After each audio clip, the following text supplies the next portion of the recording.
This conference will now be recorded. Okay, so this is about quiet enjoyment. Obviously, this has become much more topical since COVID, in the sense that there will be lots of, not excuses, but there will be lots of valid reasons as to why tenants won't allow you access to a property. For those that have been on my basic law course, I think one of the things I would probably say initially is that there seems to be a general misunderstanding about what a tenant, and when you create a tenancy, what happens. Now, when I used to be a letting agent, which was quite a long time ago, I always used to say to landlords that if they were letting a property out, is as if almost as if they had sold the property, they had lost the right to access that property, and you have for a period of time. And that's basically what a tenancy agreement does. It creates an ownership for a tenant for a period of time. And the only way that you can get that ownership back, being a landlord, is by the tenant giving the property back to you, i.e. surrender or coming to the end of the tenancy, or the enforcement of a court order using a bailiff. So from that perspective, that's what happens. So legally, there are lots of protections that a tenant enjoys. And as you'll see as we go through, in a sense, this webinar could have really been a couple of minutes long. It didn't really need to be that long, because ultimately, if the tenant doesn't allow you into a property, then you aren't allowed to enter that property without the tenant's authorization, even if the tenancy agreement that they had signed allows you to do so. So the tenants do have a lot of rights when you provide them with a agreed tenancy, and that's the issue that we have. But we're going to go through lots of different permutations, what the law says, and what you're allowed to do, and what potentially you could do to mitigate the risk that you have in relation to your obligations as a landlord in terms of repairing and safety obligations as well. So we go through a number of slides over the next half an hour or so. As I said, don't hesitate to ask any questions as we go through. Okay, so what we're going to cover, we're going to look at quiet enjoyment, and there are lots of different definitions of quiet enjoyment. They all mean the same ultimately, but courts have given slightly different wording in relation to quiet enjoyment. So we'll look at what quiet enjoyment is, and how it relates to a tenancy agreement and you as a landlord. What are the tenants' rights? So we're going to look at what rights do the tenants have and how can they enact those rights, but we'll also look at what rights a landlord has and how a landlord can enforce those rights. Could be quite expensive, take quite a lot of time to do, but landlords do have certain rights, but ultimately they do have to go to court to enforce those rights. Then we'll look at some of the potential issues that are arising. So I'm sure there'll be certain issues that you may have at the moment which you want to discuss, or maybe have additional clarification on. So we'll look at those as well. Again, there's, I don't know how many people we've got now, 30 odd, 35 odd. So again, don't hesitate to ask any questions as we go through. So what's the definition of quiet enjoyment? So it's a common law right. So over the years, over the hundreds of years in some cases, court judgments have said this is what a tenant is entitled to. So I think I mentioned a court case from 1888 at some stage during this presentation. So you can see over the number of years, that's what's happened, that the courts have decided this is what a tenant is entitled to in relation to their occupation of a particular property. And common law, in terms of quiet enjoyment, actually applies to all types of tenancies, whether it's commercial, whether it's land tenancies, or whether it's, in our case, residential tenancies under an assured short hold. So we'll look at, in terms of it's a common law right for tenants. It's an implied term. So for those of you who have been on my previous basic law courses, you may remember what an implied term is. It doesn't need to be written into a tenancy. It's already there by default. So there's no obligation to highlight it in a tenancy, because the law says this will be a clause that is automatically implied into all tenancies which we deal with as residential landlords. And when I'm talking about tenancies, it doesn't apply to licenses, and we'll discuss licenses later. Some of you may have a license. It's not that usual for landlords to provide licenses, but on the odd occasion you may do. So this only applies to tenancies where a person has the use, or what I'm going to refer to as exclusive possession. For those that have been on a basic law course, you may remember the phrase exclusive possession. So it's employed into all tenancies by default. There is no obligation to have a clause in there saying that the tenant has the right to quiet enjoyment. And an abuse, well, if the landlord abuses that right, as in the tenant's right to quiet enjoyment, then that person who suffered from a breach of their right to quiet enjoyment could seek damages from you as the landlord. And that's even if it's caused by your agent or persons acting on your behalf. You would be liable as the landlord because it's your obligation to the tenant to respect their right to quiet enjoyment. So if your agent was acting in terms of breaching the tenant's right to quiet enjoyment, then you as the landlord would be held liable in terms of them claiming from you. So you need to be wary of that as well. That's why it's so important to make sure that you are choosing and using an agent you can trust who understands the law. And again, at the moment, there are lots of issues that are arising around rent arrears, access to property for safety inspections or repairs, or potentially for letting the property out at a future date or selling the property, which are arising quite commonly at the moment, hence why I'm doing this particular webinar. So those issues, if you don't deal with them correctly, could end up with you paying the tenant compensation, or them refusing to pay rent because you've breached their right to quiet enjoyment. So the definition, and there are hundreds of definitions in court cases. So this is my definition. So this is the Darrell Kwong version of quiet enjoyment. So this is my very, very simple one. Again, if you're as geeky as me and you like reading all different court cases, you'll see lots of different definitions of quiet enjoyment, but this is my definition, and this is the definition I use on all the courses that I train on as a general rule. So it's the tenant to live in the property without undue interference from the landlord or their agents. So that is the basic definition. Now, I fully accept that is so broad. It can cover a vast amount of different situations. So I fully accept there's going to be lots of different situations that you may come across where you're not 100% sure whether or not it breaches someone's right to quiet enjoyment. But ultimately, that's my position. So one of the questions that I sometimes get from time to time is that the next door neighbour, I've got that at the moment actually, where a flat, but the tenants in one flat are causing noise nuisance to the flat below. Now, the landlord in the flat below has contacted my client agent and says it's their responsibility because their tenant is breaching their tenant's right to quiet enjoyment. And I'm saying, actually, no, that's not the case, because in the end, because there's noise coming from a different flat, that doesn't mean, because the word says quiet, that they have to be quiet. It just means that that person is allowed to live there without undue interference from the landlord or their agents. But in this case, it's not the landlord causing the issue, it's actually the tenants or the tenants above. So the landlord below is not breaching their tenant's right to quiet enjoyment because it's not them causing it. It's an external or a third party who that landlord has no control over. So they're trying to mix or misunderstand the definition of quiet enjoyment. So I'm sure there are lots of different examples that you can provide in relation to breaching someone's right to quiet enjoyment. But that's the very, very simplistic explanation of right to quiet enjoyment. So my very simple examples, allowing privacy. So allowing someone to live there without invading their privacy. So again, I'm sure some of the agents on here will be very aware of some of the situations where I used to manage a property and the landlords used to phone me up and say, Darryl, I've driven past the property and the grass is a little bit longer than it should be.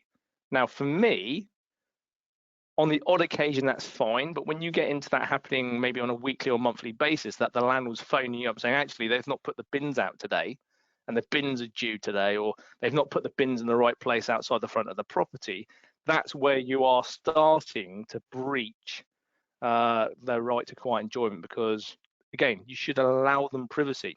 So you shouldn't really be going around on regular inspections, probably any more frequently than once a quarter. So if you were going around doing inspections on a monthly basis, then I would argue that's probably on a sort of long-term basis a breach of someone's right as a tenant to quiet enjoyment. So allowing privacy is one of my very simple examples.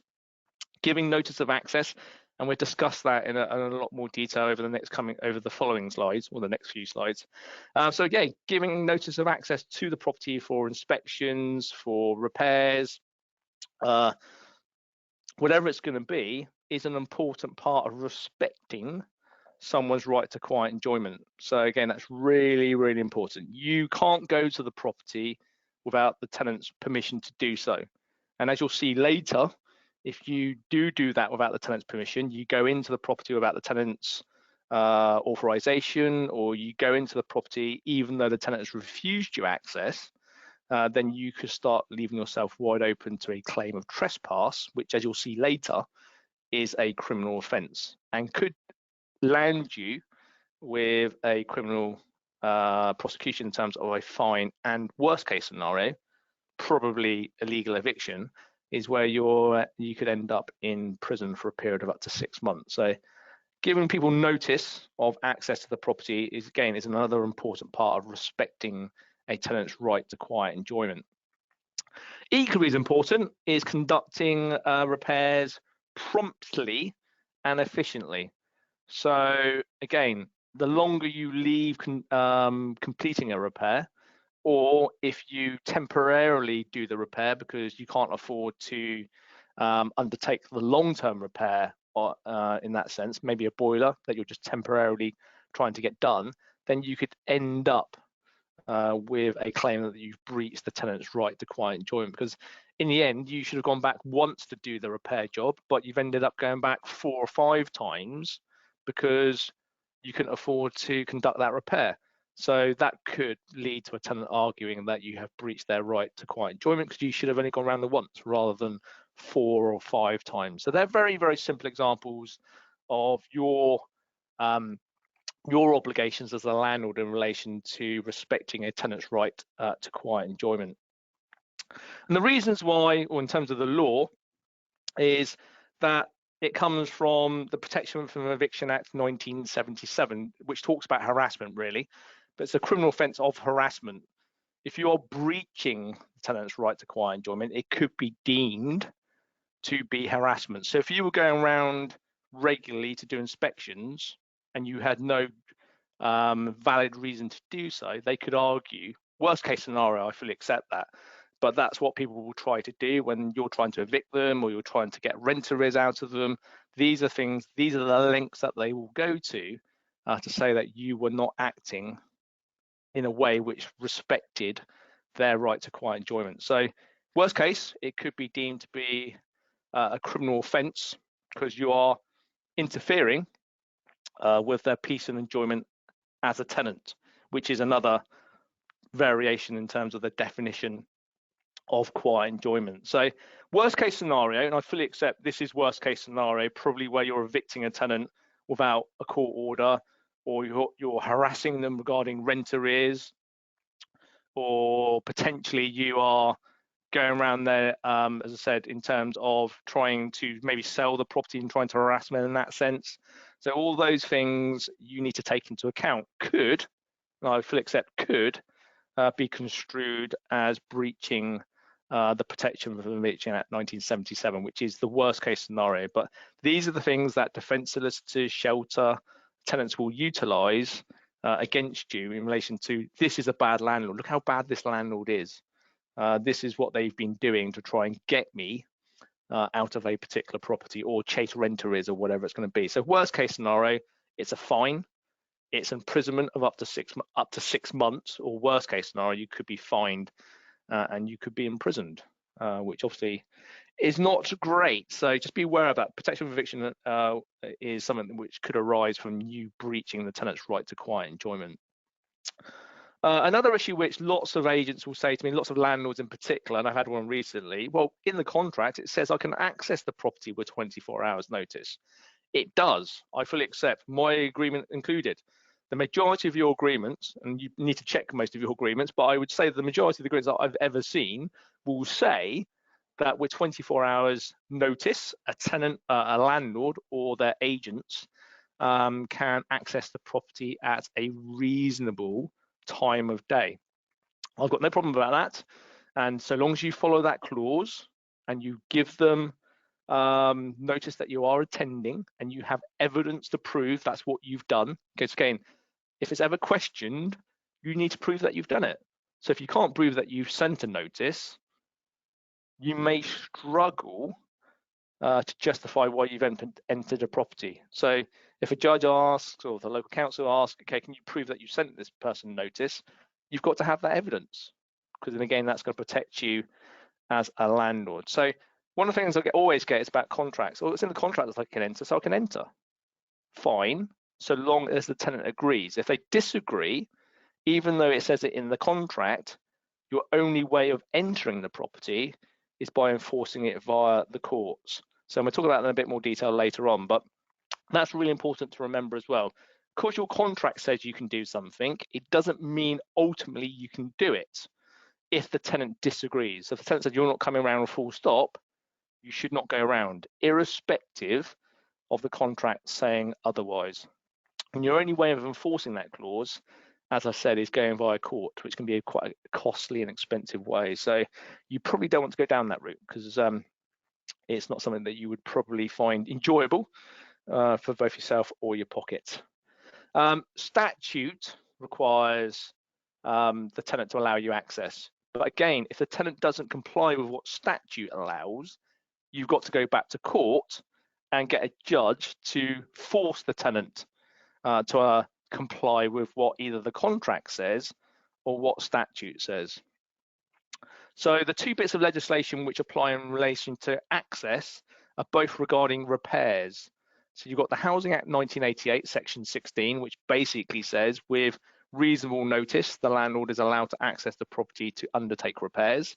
And the other piece of legislation, which I'm sure you're all aware of, because it's probably one of the most common things that you'll hear, is section 11 of the Landlord and Tenant Act 1985, which again says with reasonable with at least 24 hours notice, you can enter the property at a reasonable time of day to undertake those repairs. So statute says that a tenant should allow you access to the property, but if they don't allow you access, which is their common law right to do so, you need to go back to court and apply to a judge for an injunction for you to go in and access the property for those issues, which is highly unlikely, because it's going to cost you lots of money, probably £4,000, £5,000, £6,000, a lot of your time, a lot of stress. So in most cases, you'll go, okay, if you're not going to allow me to do repairs, which I'm legally obligated to do as a landlord, I'm just going to serve you a section 21. And that's probably how most of you would work. But I'm just trying to lay out the legal position. So going back, and we'll cover it on a later slide. So when you're dealing with repairs, if the tenant's not allowing you access, you've got to have that whole evidence trail of what you've done as a landlord or an agent to comply with your repairing obligations. And that's why it's so important to understand what the law requires. So when you're writing letters to tenants about access for repairs or safety certificates, I would always quote the legislation. The Housing Act 1988 obligates you as a tenant. The Section 11 of the Landlord and Tenant Act obligates you as a tenant to allow me access to do these works. So again, just make it, it's not you saying it, it's what the law requires of the tenant. Although if they refuse it, then you would be obligated to, not obligated, but then you would then have to make a decision about how you move forward. Ellie, yeah, emails are always a little bit awkward because a lot of this legislation was written. So if you look at the Housing Act 1988 and obviously the Landlord and Tenant Act 1985, that was way before email, obviously.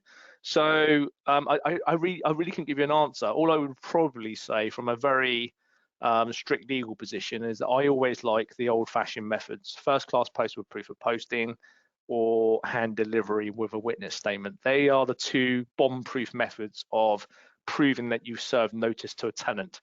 Now, if you serve a notice if you send an email to the tenant and they respond, I've got no problem with that.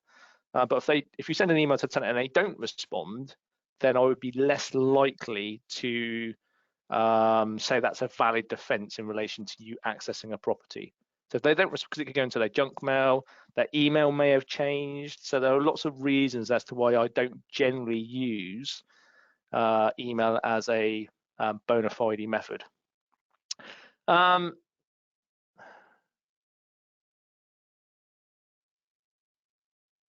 Again, Helen's asked about how many times do you email a tenant or send notices to a tenant. I would probably say, I was reading a solicitor's blog about it the other day, and he said 3 times. So you send your normal letter saying, can I have access? If you don't hear from them, then you send subsequently 2 more letters before you potentially start court proceedings. But I think in your case, what you're saying, Helen, is probably the most pragmatic position, is that when a tenancy doesn't come up for, when the tenancy comes up for renewal or the end of the fixed term, you just don't renew it and you serve section 21. But as I said earlier, you've just got to have a very clear evidence trail of what you've done to try and complete that repair. So you've done as much as you can do to gain access to the property. William, yeah, I'm not too sure about read receipts. Again, you'll probably hear me say it on lots of courses. If you can let me know how you're getting on court, William, then I'll let everyone else know, which I know is not a great answer or a definitive answer, but that's always the answer I give, sadly, where I'm not 100% sure. Yeah, let me know, mate. I'm sure you will do. Mandy's just asking, what happens if they are not allowing access due to COVID-19? Chimney certificates need done, EICRs and gas safeties. Yeah, we'll cover it later on, Mandy, but hopefully in a bit more detail, and I'll come back to that. Just some court decisions, just to give you some context. You know, I always love a bit of a court decision. So this was actually a legal eviction. But just to give you an idea of the potential sums, I fully accept none of you will probably go down the illegal eviction route, although abandonment, because I've had a couple of people talk to me about abandonment. So just be aware that if a tenant leaves a property and just disappears into the ether, which some tenants will do, that doesn't mean there is no tenancy. It just means that they are not living there, which again, does not mean there is no tenancy. They could be on a long holiday, they could be in hospital with COVID potentially, they could be in prison. I've had a few of those, or in most cases, they would have just disappeared because they owe you a lot of money. But the only way of ending that tenancy correctly is by the tenant giving you possession back, which is obviously unlikely if they've just disappeared, or the enforcement of a court order. So if you take the property back without the enforcement of a court order, you could be accused of trespass. And in this particular case, this was a legal eviction. They actually evicted the tenant without a court order, and they were awarded, in terms of the trespassing element of the claim, £22,500, just to give you an idea. Plus, I think there was another award for all the possessions that were disposed of by the landlord. So courts take it really seriously. I fully accept that is the extreme end in relation to quiet enjoyment, or the breach of quiet enjoyment, which is what trespass is.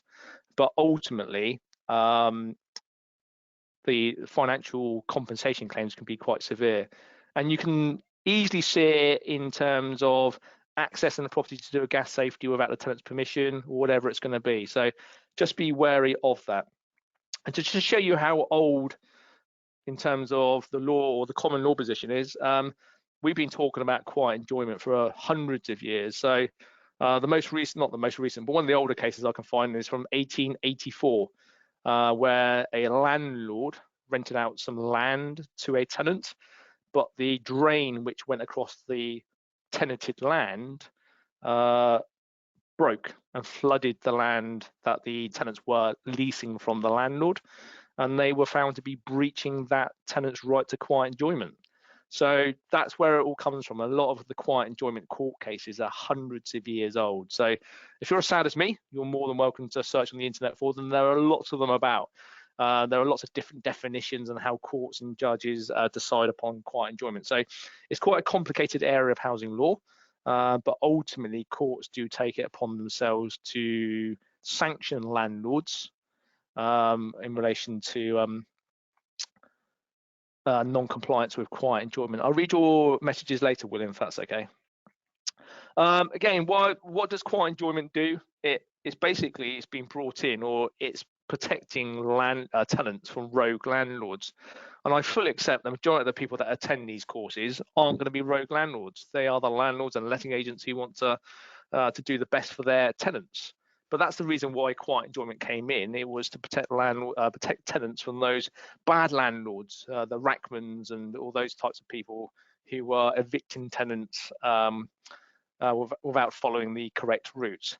The other thing that you need to be aware of, the tenant is entitled to a quiet enjoyment, irrespective of whether or not they are paying the rent. So if they're not paying the rent, it doesn't allow you to breach that tenant's right to quiet enjoyment. So again, that's really important. That's one of the biggest counterclaims to a rent arrears situation.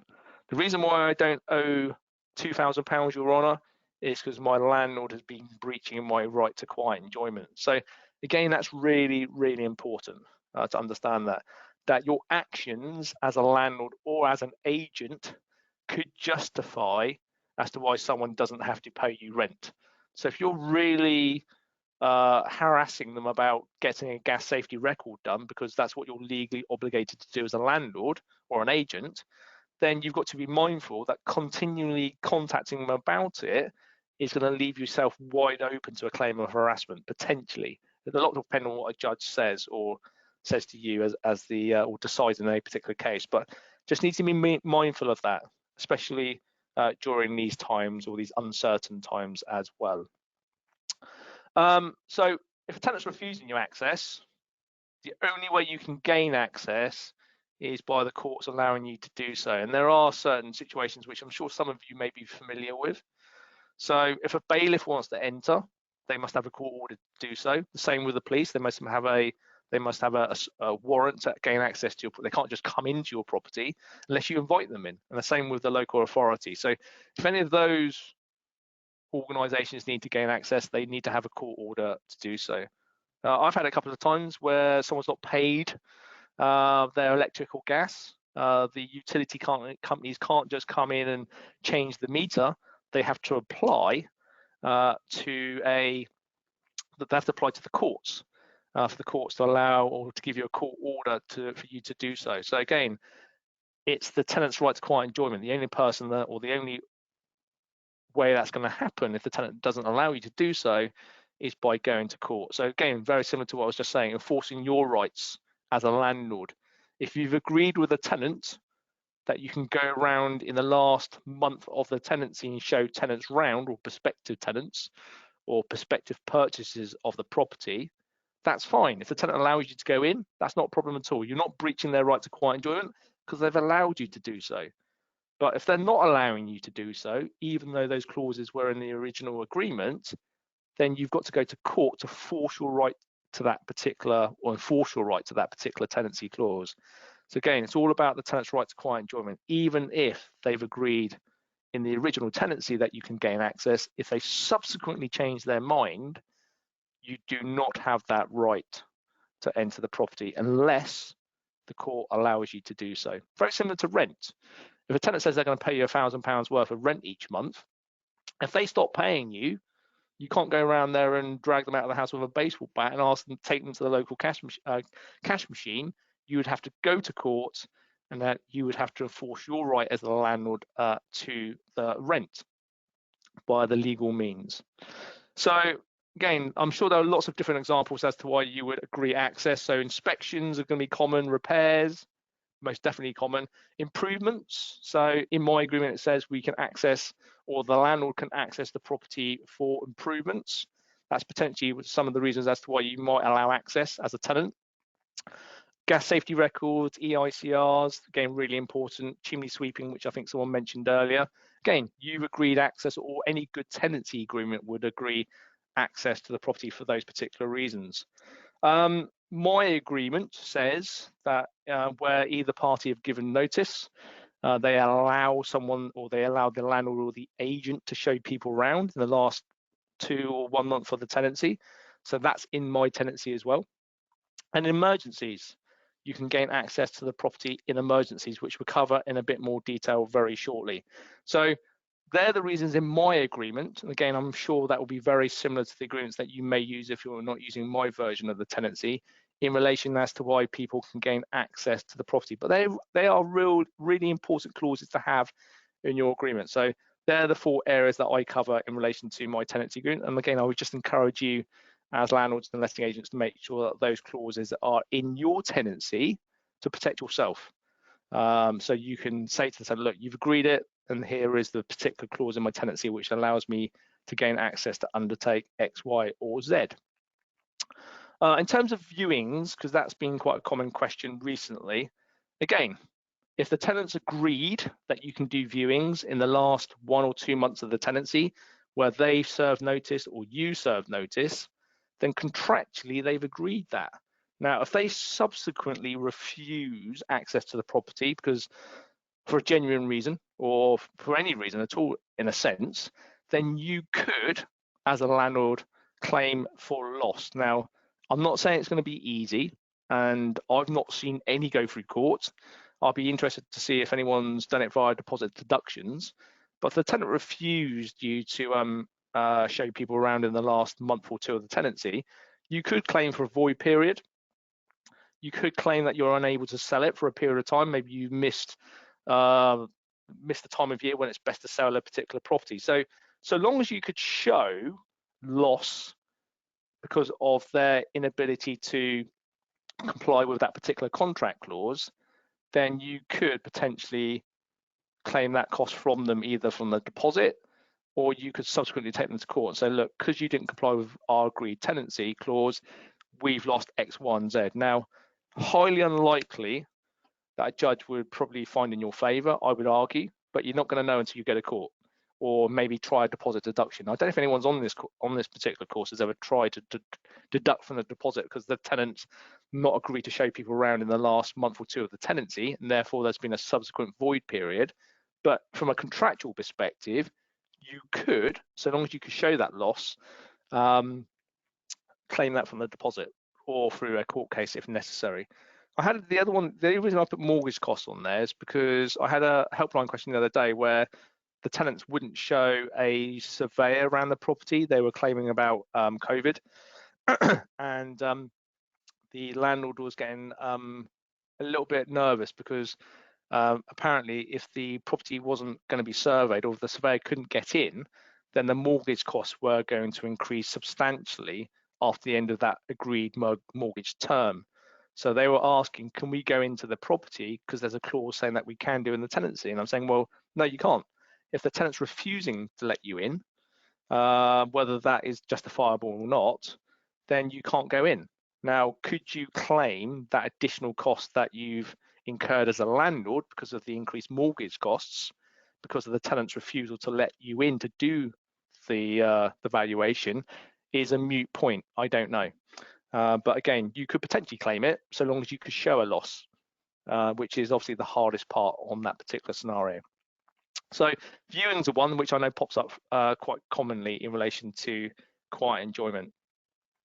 You can go in terms of an emergency, and I'm sure there are lots of reasons as to why you believe there should be an emergency. So flooding, fire, criminal activity, concern for life, or potential abandonment, as I discussed earlier. So there may be justifiable reasons as to why you are going to enter a property without giving the tenant notice in relation to quiet enjoyment, i.e. the 24 hours notice. So obviously a lot of those are going to be justifiable as to why you're not giving them notice.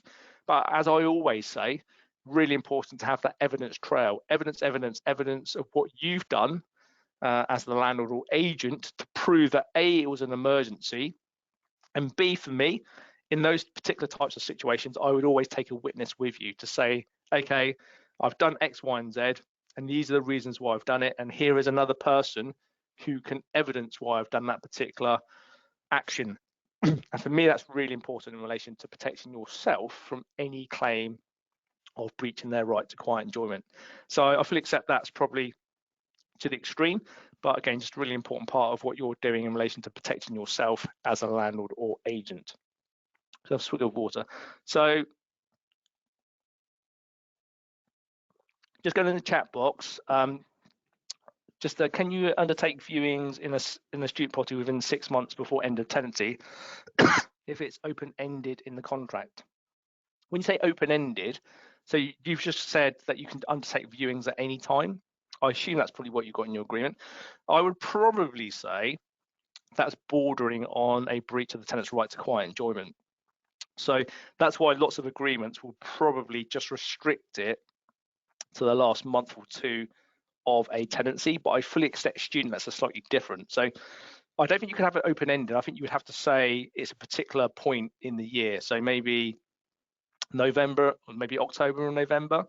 Again, I fully appreciate student agents will probably have a better understanding than me when they show people around, but I don't think you can have an open-ended clause that says we can let anyone in to do viewing at any time, because I think that would start breaching the tenant's right to quiet enjoyment.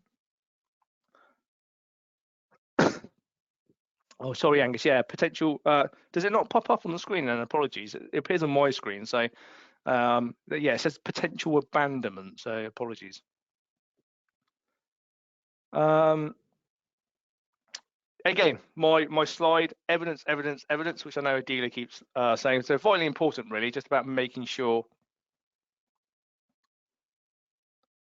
Yeah, Angus, just to go back, you are right. What I'm saying is potentially to see if they've left. Just trying to add that asset. I think my agreement says if it's left longer than 28 days, the landlord can enter to view the property to make sure it's secure. So it's not really, it's about has the tenant left? So am I aware the tenant's disappeared? Do I need to undertake some more investigation, etc.? So that's the way I look at it. It's just really about trying to identify what's going on, not taking the property back, just identifying has the tenant left? Is there any damage to the property? Is it secure, etc., if that helps. So yeah, in terms of evidence, vitally important. I said there are notices or written evidence of what you've done to undertake or to protect yourself is really important. So letters, emails, hand delivery. As I said, emails on their own is not something I would rely on. I would always have the old-fashioned methods of first-class post with proof of posting and hand delivery. If you've got emails in addition to that, then that's great.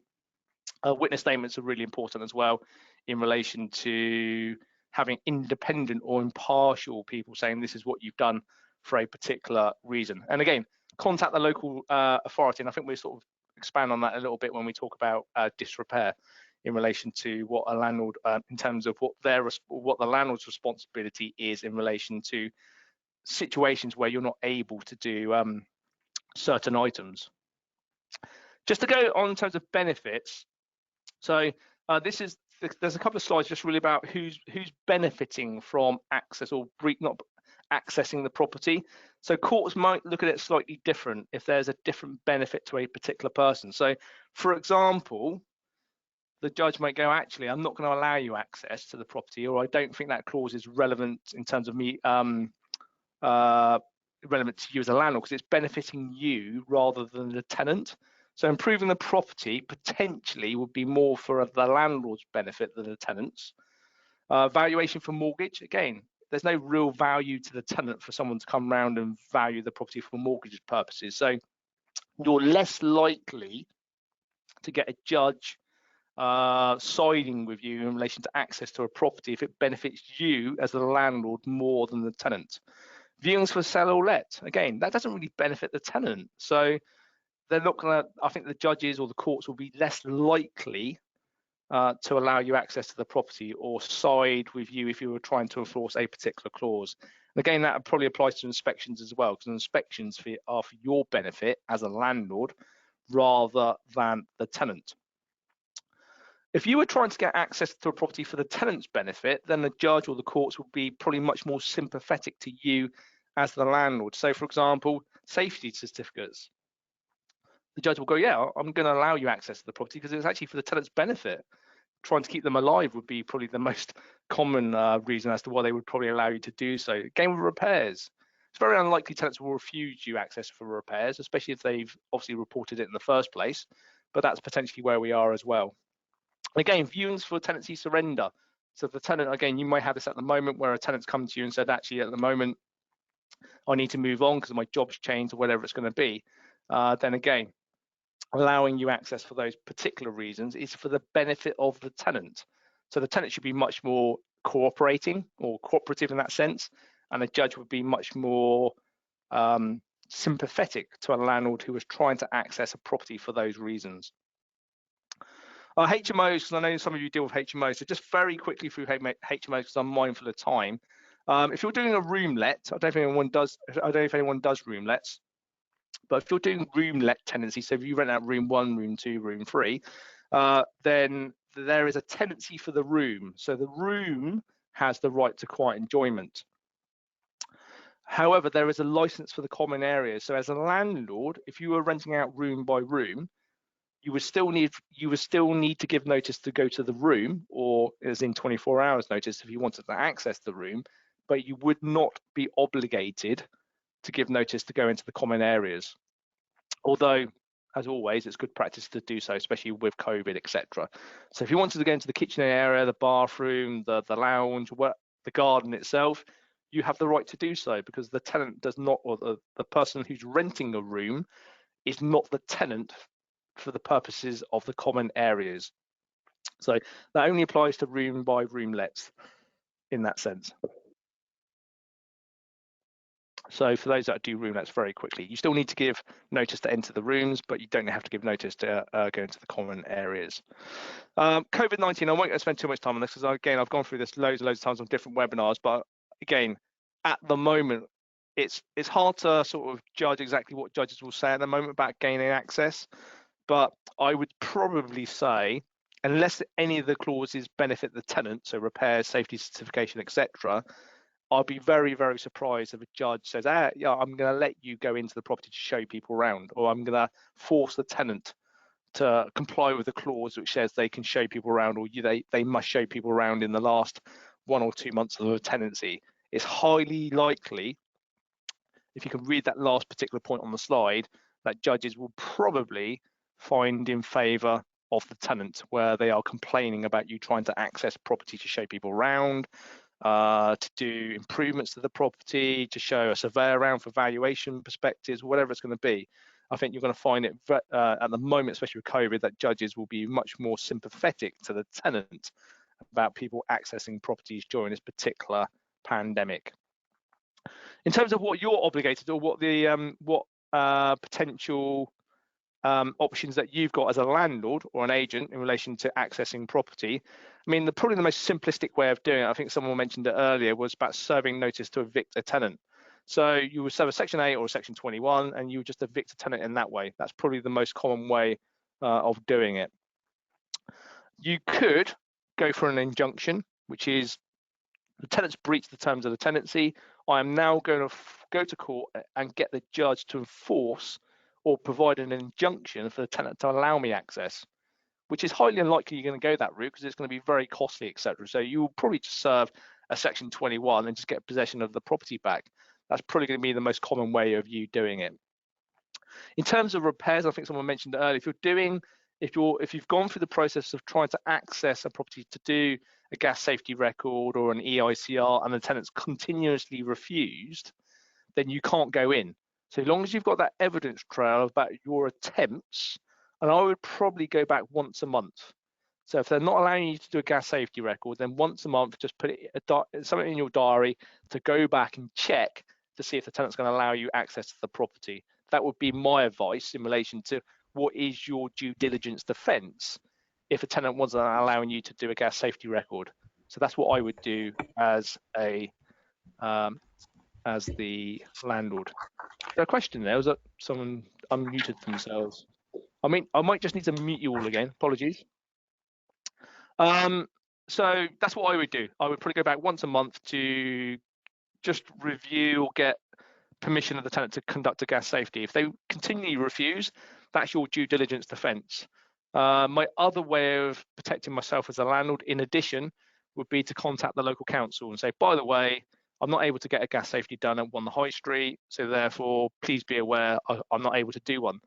And just let the council know, because in the end, they are the agency or organisation that would be prosecuting you if you weren't able to do a gas safety record or an EICR in terms of a fine. So they're the things that I would be doing to protect myself, all about being proactive. And the last one, which I know you won't want to do, but I potentially would do it as a landlord, would be to incentivize the tenant. I don't know if anyone's done that to gain access to a property, but that's something you can do, especially with viewings. If the tenant's not going to let you do viewings in the last month or two of the tenancy, you might want to incentivize them to do so, because then again, you may not have a void period. So I'll leave that to your greater wisdom in terms of what you're prepared to do as a landlord or an agent. But that's certainly something I would consider doing in relation to getting a tenant to comply if they want to cooperate in relation to allowing access. Then my last slide, you'll be glad to hear, slightly over time, so apologies. So there's, the summary is the tenant's rights. What can the tenant do? The tenant can basically refuse you access to your property as a landlord. They have that legal right to do so. Even if there is a contractual clause saying differently, the only way that you can access the property as a landlord or an agent is by enforcing your rights through court to do so. Now, which is an expensive way of doing it. So as I was saying on the previous slide, one way of doing it may be to incentivize them to do so, because the only person or the only agency organization that can do so is the courts. You would have to go to court and get an injunction or an order from a judge to do so. And as I said, at the moment with COVID, especially, you've got to build that into access as well. So I don't know how many of you are doing inspections at the moment, but I know quite a number of my clients have stopped doing inspections. I fully accept some of their landlord clients have put pressure on them to do inspections, but at the moment with COVID-19, I think tenants would be in a strong position in court in that sense in relation to denying you access to the property, because even if they weren't self-isolating, they may have concerns about people bringing in COVID into their own homes. So I think they would have a justifiable excuse as to why they would refuse you access to a property to conduct inspections. My last point on my slide, as always, and a dealer will love this phrase, is evidence, evidence, evidence. So if you can't access a property for a particular reason and you're unable to fulfill your statutory obligation in relation to repairs, etc., then evidence, evidence, evidence can't be understated in relation to what you can and what you can't do. And that's me finished, you'll be glad to hear, in relation to my 50-minute webinar in terms of quiet enjoyment and access to the property. I don't know if there are any questions or any audio questions anyone wants to ask. You can unmute yourselves on your control panel. Darryl, is it possible to get a recording so we can send it out to our members? Yeah, there is a recording. If you turned up on time, a dealer, I did mention that at the very start of the I did hear you. Just want to make sure you email it to me. I will email it to you. I'm just going to go quickly back. I think someone mentioned, was it? No, I might have misread it. So there was something about renewals. Mandy says, what happens if they're not allowing access to COVID-19 chimneys, certificates, needs done, EICRs, gas safe? Hopefully I've covered that in a sense, Mandy, but evidence, yeah. So your evidence trail of you sending notices to the tenant. So I would probably send one a month. You sent one prior to the gas safety or EICR expiring. If they're not allowing access, I would send one per month thereafter, and also notify the local council that's what you're doing or have done, and the tenant's not allowing you access. And that would be your evidence trail in relation to your due diligence defence should the unthinkable happen to the tenant. So if they die because there was carbon monoxide poisoning, the HSE and the local council would ask you, what did you do in relation to trying to conduct your gas safety record? And you would have this very clear audit trail of going through this process. And I personally can't see how they could prosecute you when you've shown that you've tried to gain access to the property and the tenants continue to refuse. So long as you have that evidence trail, I don't see any reason as to why they would find you guilty in that sense. I don't know if that helps, Mandy. I think most of the other questions were answered. Darren, hi, it's Roger Eve. Hi, Roger, how are you? Hi, not too bad, thank you. I'm glad to see you're feeling well. Thank you. Just a question, does quiet enjoyment just relate to actual physically going to the property, or does quiet enjoyment cover things like the number of emails and so on? Yeah, absolutely. Yeah, it's their peace and quiet in terms of enjoying the property. So if it includes opening up 50 emails from you per day, Roger, that would be a breach of their right to quiet enjoyment. That would be tantamount to probably harassment. I would probably be saying if you're emailing or phoning them on a regular basis, especially if it was at unsociable hours. So sure. Yeah, it's in addition to the physical side as well, Roger, if that helps. Okay, I've opened up to a conversation with local authority early doors on access for repair, which I mean, I'm quite encouraged to sort of note retrospectively that I've followed majority of your advice, which is great. The only thing I would say is, I mean, I don't know how the court would view our tenant has 10 years experience as a letting property and estate managing agent. Now, I mean, my argument to her was that basically she knows the rules and regulations, and what she says was that her professional qualification is completely irrelevant. She's in rent arrears with us. We've tried to encourage her to engage with us, but frankly, I've issued a Section 21, and it's just about sort of going through that process. Yeah, I mean, to be honest, I've not ever evicted a letting agent, so I'm a little bit in the sort of dark on that one, Roger. So apologies, but yeah, I think a judge would be a lot less sympathetic to a tenant who was a letting agent or was deemed to be a property professional. I think the judge would say they should be much more knowledgeable in terms of what their rights were and what they should be doing as a good tenant in terms of allowing access, etc., paying rent on time, allowing repairs to be done in an efficient time, etc. So I'd be interested to see what the judge says, Sally, in that sense, Roger. But it's one of those where I've not experienced it myself. I don't know any of my other clients have experienced it yet. I would always say never rent to a letting agent, or never rent to me would be the other way of saying it, Roger. Just one further quick point, Darryl. If say for instance, I've got a theory that she's not actually said, she stopped paying rent, despite us encouraging through mediation the local authority, the landlord's contact. She's not entered into any. I've got a theory that they're just going to run out the Section 21, not pay rent, and she's actually said she'll be leaving at the end of the Section 21. She'll be in rent arrears at that point, and I think my theory is that she's just hoping to walk away from the property, offering us the relief that she's gone, and then not pursuing her for the outstanding rent. Now, I'll talk to you a bit later about that through an email, if I may.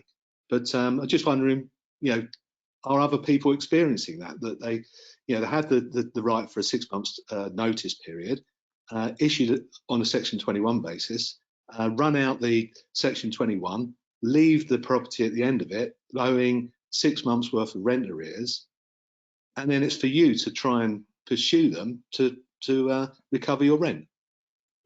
Yeah, I mean, it's very common, Roger, and if I'm being honest, I think I said to you in a previous email, it's one of those situations whereby you'll be throwing good money after bad, pursuing her through court would be my position, but I fully accept it's horses for courses. But that would be my position. You'll spend £2,000 or £3,000 chasing someone for £2,000 or £3,000, and you'll still not get anywhere in terms of the money. So I hate to say it, it's one of those where I think you might need to let sleeping dogs lie, I'm afraid, Roger, which is, I know what you don't want to hear, but that would probably be my advice. Sure. Okay, Darren, thanks for your time. It was great. Thanks, thank you. No problem at all. Chris, in terms of outside, yeah, I mean, exactly the same. When you're renting a property, you're renting the whole of the demise and the land. So actually just walking into someone's garden is breaching their right to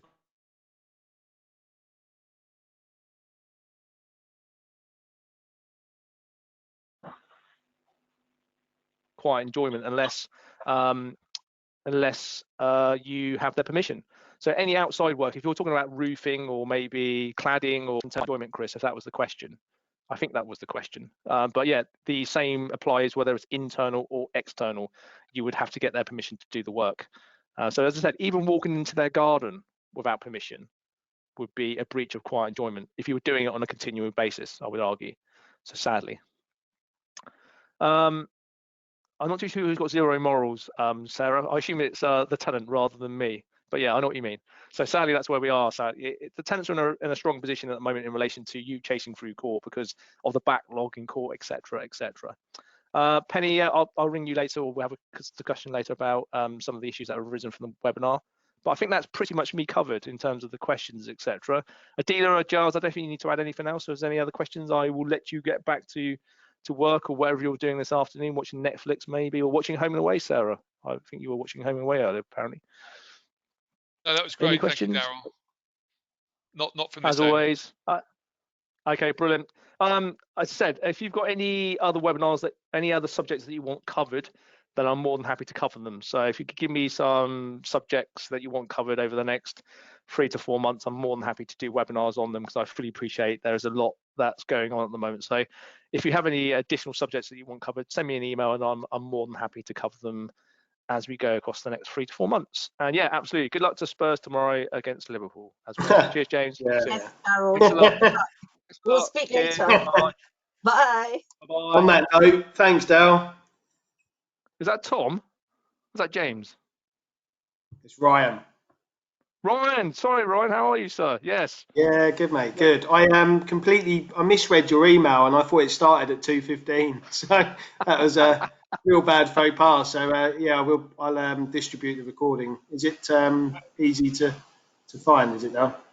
I will send you. It's on my YouTube channel, Ryan. I'll send Oh, you a okay. link. But just to Appreciate it. confirm, we've got a training session next Tuesday